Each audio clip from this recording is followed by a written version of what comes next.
Hey everyone, welcome to the Good E-Reader Radio Show. My name is Michael, and today we're going to talk e-readers, we're going to talk some digital publishing news, and so on. So, first of all, let's talk about new e-readers. The Kobo Glo HD is going to be shipping out at the end of April, so roughly in just a few days. People who have pre-ordered it from Kobo or from Chapters or from their bookstore in the UK and Europe, you should be getting it sent out, so that's good news. We like this e-reader. We've extensively checked it out and dived into it on every level. We feel that we can recommend it. If you have Kobo Touch, the original Kobo Glo, or an Kobo branded e-reader that's more than 2 or 3 years old, this is a massive upgrade, primarily because the speed in which you turn pages in books are faster, but also the text overall has higher resolution. This is the highest resolution screen that Kobo has ever released. So if that matters to you, like clarity of the text, faster page turns, and overall a more stable and robust device, this is really good. If you have an e-reader from Kobo from the last year or two, like the H2O, the Aura, and things like that, maybe this isn't enough of a compelling reason to upgrade, but that's just my thoughts. Pocketbook has a new e-reader that we have just reviewed over the course of the last few days called the Pocketbook Sense. This is very surprising to me. This is the first Pocketbook e-reader that looks modern, and it looks sexy. It's light as hell, and it's really well put together. From an e-reading point of view, this might not have the best resolution. To be honest, 1028 by 768 or whatever. It seems a little 2013 in terms of the screen tech that they used for this e-reader, but it's surprising because e-reading is actually really good. PDFs really aren't the best on it, but if you're just reading ebooks, the Pocketbook Sense reads a multitude of formats, everything from EPUB to PDF to even Kindle compatible formats such as Mobi and PRC. So this reads them all basically. So it's a good investment if you can find one.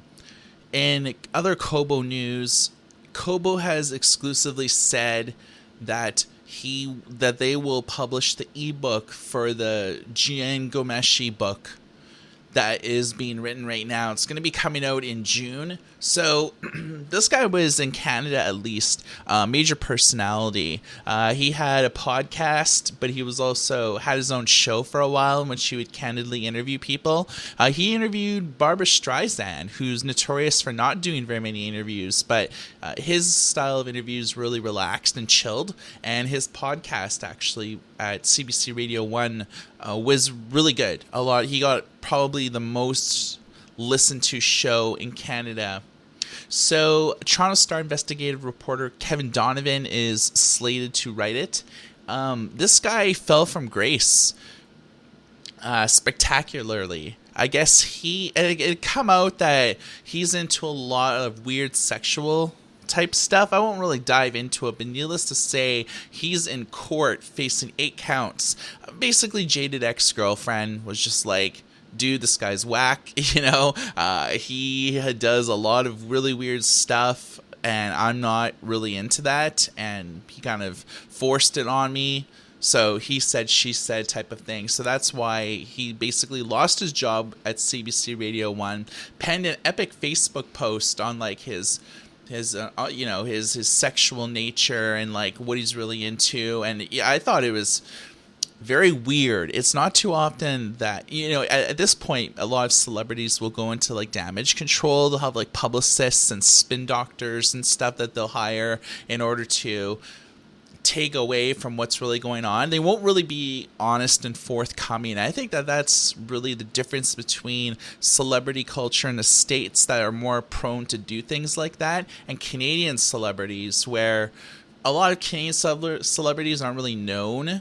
They don't have a lot of crossover appeal between like Canada and the States or Canada and the UK, Canada and Europe and such. So, our local celebrities and the people that are well known aren't well known elsewhere. So it's not surprising that this is going to be a book that's might do well in Canada, because it was in all the papers, all the tabloids and things like that. It still gets press. So Kobo getting the exclusive ebook deal, and ECW Press basically distributing the print editions to bookstores in Canada and basically all over the world, just depending on who orders it or not.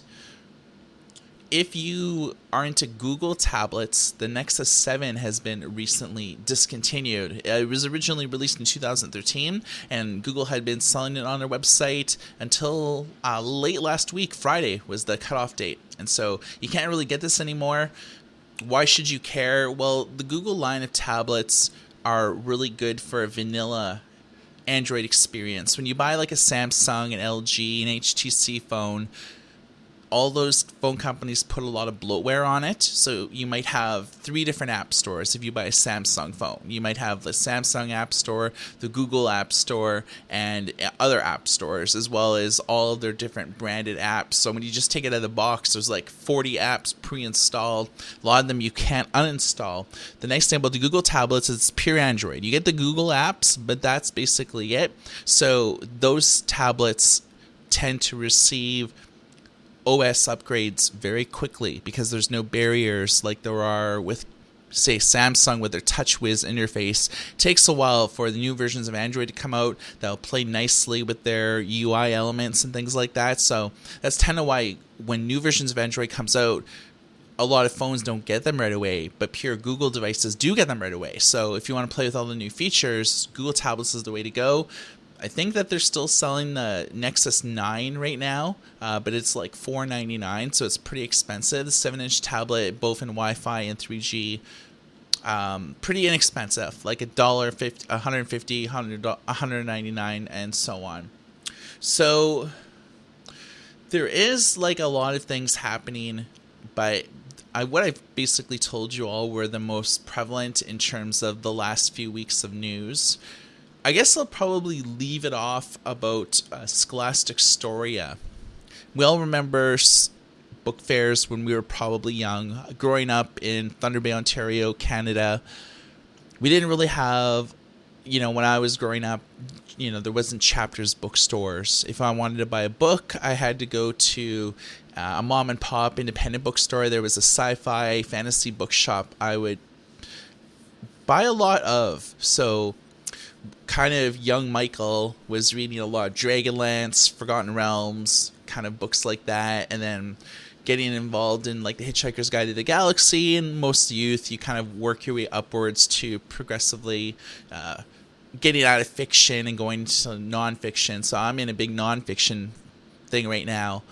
But book fairs were the ways that I could really kind of order books when Scholastic would come, and you'd get the catalog, you order books, and then when they come, you can pick up all the books from the fair. So I remember the first few books I bought from the Scholastic Book Fair. They were Hardy Boys books, and if any of you read Hardy Boys books growing up, Frank and Joe, and I believe their good friend Chet, I don't know, and their dad, and they had sort of like their own sort of mini detective agency. It was actually pretty awesome. But those were the books that I first bought from the Scholastic Book Fair. So there was no pop-up books. There was no, a little dog Clifford teaches you your ABCs or anything like that. I mean, grade 1, grade 2, I was reading Hardy Boy books. So I've kind of always been reading, and because I've been reading for so long, I kind of had different tastes in books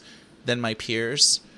I don't want to say like higher levels, but I was probably reading at a higher level than my age actually denoted. But Scholastic, I guess, has been trying to modernize the last few years from tangible books to ebooks, and print is still a massive part of their business, but they're trying to reach, the cell phone generation, our kids now that have their own tablets, like when they're in kindergarten, they're using your iPad, they're using your phone, they're playing little games and things like that. So this is truly like the connected generation of kids and stuff that we have right now. So Storia launched in 2012. It was basically a platform in which people could subscribe to and get, they could download the app, for Kindle, for Android, for iOS, and they could buy digital ebooks from the platform. Didn't really do too well. They did in 2012, and then they decided to scuttle the service in early 2014. Scholastic offered refunds for anyone who had purchased books during the entire duration of Storia, because once they closed down their store, their apps no longer worked. Any of the purchased books that you downloaded would no longer work, especially if those books had received updates, because with media type books, which a lot of the Scholastic books were, they often have like updates to themselves. So when I was kind of talking about how Google issues Android updates, books issue their own updates too. Sometimes they fix text, sometimes they fix different years and things like that, different printing versions, fixing errors, adding content and things like that. So that's sort of how that works. Now, Storia, when they scuttled their service, they're like, okay, we got to pivot. We got to try something else. So they worked on Scholastic Storia for education, or for schools. This is a platform in which schools would subscribe to the service, and then all the kids who use the app could use the school's logins and then read as many books as they want. So there's 2,000 titles right now, and subscriptions start at about 2,000, but it's based on the size of the school and the user base.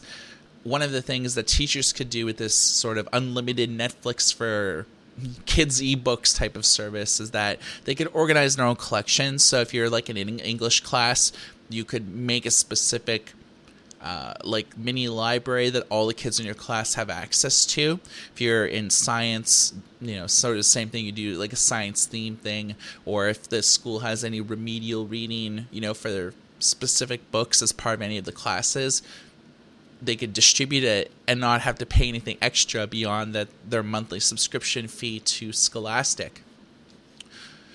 There's been really no news since this launched September 2014.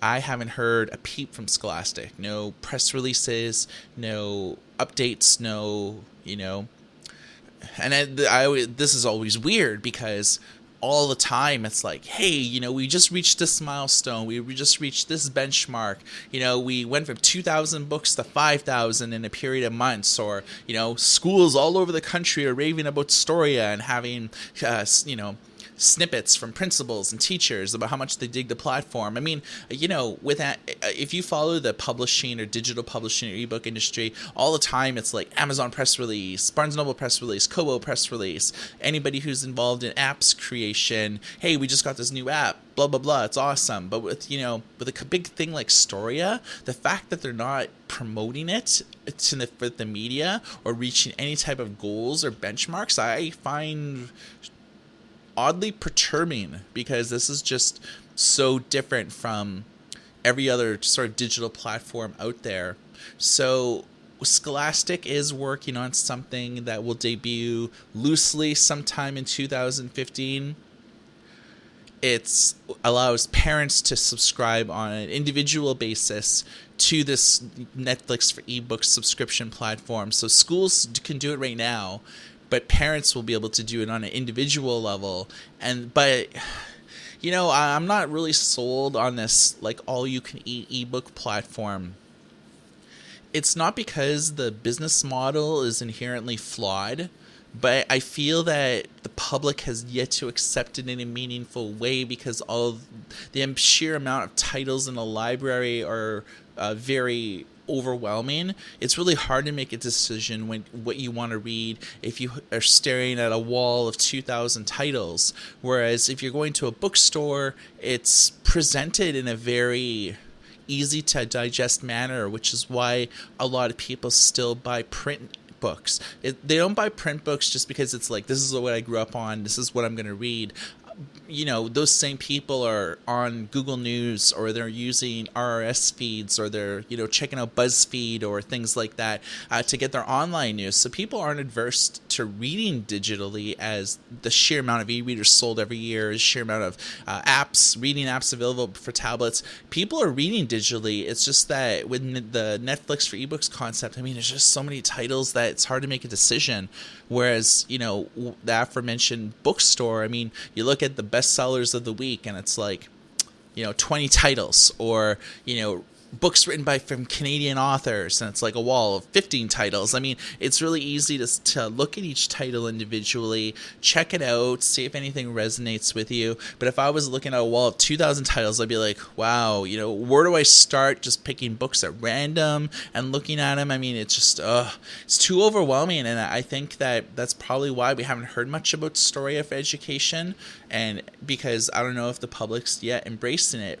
Are you a parent? Would you subscribe to Storia if you knew that there was 2,000 kids ebooks available and they could read as much as they want for, a low monthly price? What that price is, no one knows, but $10.99, $9.99 is pretty well the industry standard at this point. Drop a comment below. If you're listening to this on iTunes, TuneIn, SoundCloud, any of those other services, you can comment by going to our website at goodyreader.com. And for Goody Reader, my name is Michael, and everybody take care.